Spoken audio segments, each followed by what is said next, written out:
So shall we continue to allow God's grace to shine in unawareness while the toys and trinkets of the world are sought instead? That is not a rhetorical question, I ask you. Shall we? Shall we continue to allow God's grace to shine in unawareness while the toys and trinkets of the world are sought instead?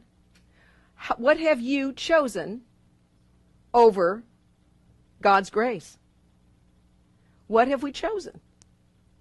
We've chosen to be right. We've chosen to be, well, look at the world. It's justification personified, right?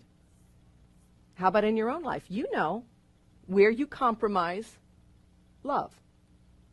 What is it you hold on to that is so much more important to you? And maybe you say, I'm better in it than I used to be. I know Ken's told this story of his ex-wife, right? Are you still living with her?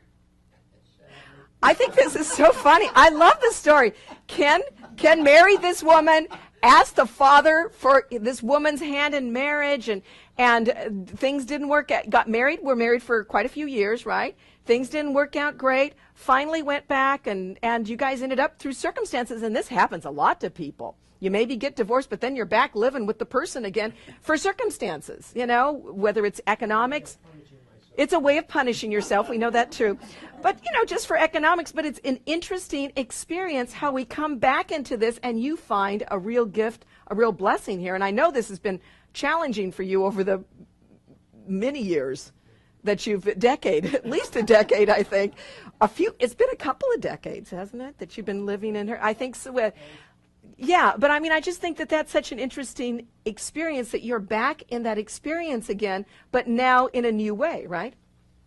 Let him mention something there, if you would, Linda. Thank you. Yeah, that's given me the perfect opportunity to find that everybody offers us the opportunity to forgive, you know, and that comes up for me daily in this situation, and I'm thinking, I put that there, and I might just as well take advantage of the fact that I recognize that this is something that is of my creation, and if I don't like it, I can forgive it, and I'm getting a lot of practice at that. I bet. Yeah. No, I think that's the personification of what we're asked to do, is it not? Yep. Do you see yourself in this lesson? Oh, absolutely. Yeah. I mean, I can see myself in what it says. And when you are able to forgive it, do you feel this, like it says here, to shine, God's grace shines on you? You can feel that? Oh, I always feel much better. Yeah. Sense of peace about it? Yeah.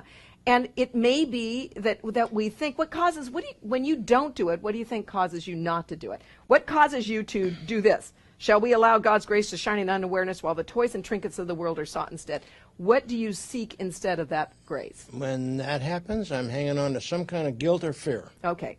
And that's a good thing. Guilt or fear about them or inside you? Could be either way. Yeah. So you're holding on to a guilty feeling you have about them, or a guilty feeling you have about yourself, or a fearful thought you have. Right. Yeah. Well, that's good. See, that just helps us all to see it more clearly, doesn't it? Yep. Next time around, it's going to be a lot better. It is. Or perhaps just do it now, and then we don't have to do it next time. There you go. That sounds good. Good things, though. Yeah. Thank you, Ken.